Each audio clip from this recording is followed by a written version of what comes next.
നീ എന്നാ കൊച്ചിയിലോന്നോ നീ എന്നെ എന്തിനാന്ന് പറഞ്ഞത്? എടാ ആറാട്ടെണ്ണ നിന്നെ തുപ്പി ഇറങ്ങട്ടാടാ. തങ്കമണി അണ്ണൻ തങ്കമണി അണ്ണൻ, മറ്റേ തങ്കമണിയിൽ അണ്ണ ഉണ്ടല്ലോ, വിവരമെല്ലാം നല്ല ചിലപ്പോൾ പൊട്ടനായിട്ട് അഭിനയിക്കണായിരിക്കും. പറഞ്ഞ കൊക്ക് ഇറങ്ങും, ഞാൻ കൊക്കാണ്, ഞാൻ കുയിലാണ്. നിനക്ക് നാണയില്ലേടാ കൊക്കെ.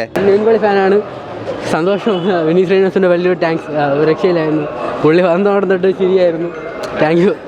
സൂപ്പർ പടം, കിടിലം പടം. ഇത് പ്രണവിന് കിട്ടി വെച്ച് ഏറ്റവും നല്ല പടം. സൂപ്പറായിട്ട് എടുത്തിട്ടുണ്ട്. വിനീത് ശ്രീനിവാസൻ അഭിനന്ദനങ്ങൾ.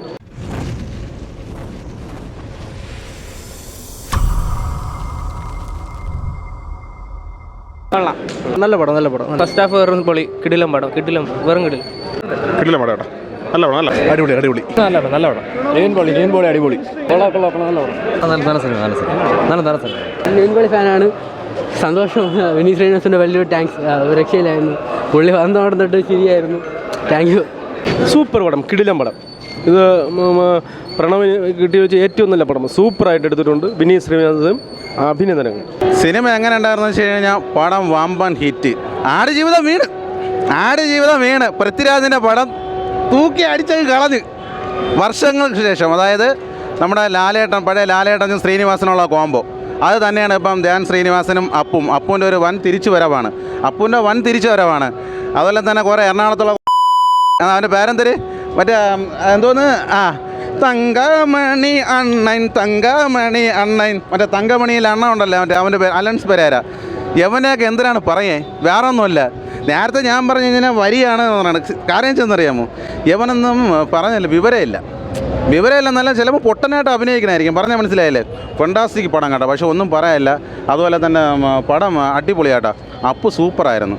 അപ്പു സൂപ്പറായിരുന്നു. അതുപോലെ തന്നെ നിവിൻ പോളിയുടെ ഒരു മച്ചാൻ്റെ ഒരു വൻ തിരിച്ചു വരവാണ് ഈ സിനിമ എന്ന് പറയുന്നത്. ഒന്നും പറയില്ല. കാരണം പടം ക്ലാസ് മൂവി എന്ന് വെച്ച് കഴിഞ്ഞാൽ കോമഡി, അജു വർഗീസൊക്കെ തകർത്തിളഞ്ഞ് ചിരിച്ച് ലാസ്റ്റ് ക്ലൈമാക്സ് കണ്ടു കഴിഞ്ഞാൽ ചിരിച്ച് റെഡിയായി പോകും. കാര്യം അങ്ങനത്തെ ഒരു പടമായിപ്പോയി. പൃഥ്വിരാജിനൊരു വിചാരം ഉണ്ടെന്നറിയാമോ, ഞാനും ഈ പടമൊന്നും ചെയ്യൂല, ഞാനും ഈ ഇതൊക്കെ ആടുജീവിതം പോലെ ഒരു സിനിമയൊന്നും ഞാൻ ചെയ്യൂല. എന്തോന്നാണ് അതിലിരിക്കുന്നത്? അരമണിക്കൂറുള്ള ഒരു സ്റ്റോറി അതിനടുത്ത് ഒരു 2 മണിക്കൂറാക്കി വെച്ചേക്കണത്. എന്തോന്നാണ് അത് എല്ലാവർക്കും ചെയ്യാം. നമ്മുടെ ഭഗത് ഫാസിലാണെങ്കിൽ ഇതിനെക്കാട്ടി അടിപൊളിയായിട്ട് ചെയ്യുമായിരുന്നു. പിന്നെ അല്ലാതെ ഡേയ് ആറാട്ടെണ്ണ ഞാൻ നല്ലടാ, നീ എന്നാ കൊച്ചിയിലോന്നോ നീ എന്നെ എന്തിനാന്ന് പറഞ്ഞത്?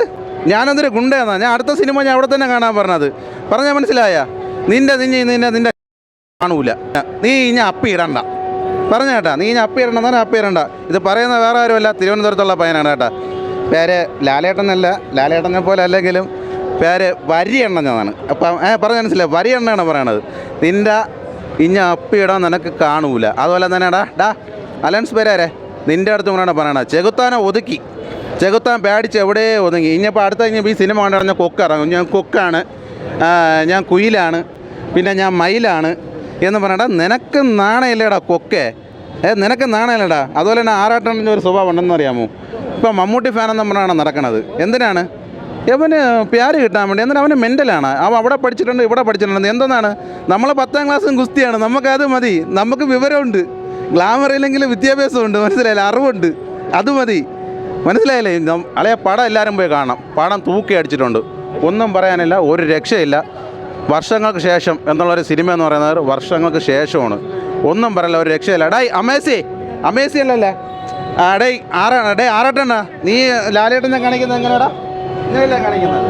ഇങ്ങനെയല്ല നിൻ്റെ ഡാൻസ്. പിന്നെ മറ്റേ തങ്കമണി അണ്ണൻ അങ്ങനെയല്ല. ലാലേട്ടൻ ഞാൻ കാണിച്ചു തരാം. കവിളിണയിൽ പരിഭവർണ്ണ പരാഗങ്ങളോ കവിളിണയിൽ കവിതയുമായി വാ. നീ എൻ്റെ കഥ ആറാട്ടൻ്റെ അണ്ണാക്കിൽ ഇരിക്കട്ടാ. നിനക്കൊരു തൂപ്പ് എവനെ തുപ്പി അറിയട്ടാ.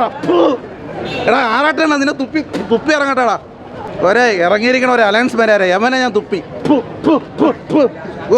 ഇവൻ്റെയൊക്കെ അടുത്ത് പോയി നിൽക്കാൻ പറ്റില്ല. ഇനി ഞാൻ ഒരു തുപ്പലാണെന്ന് അറിയപ്പെടും.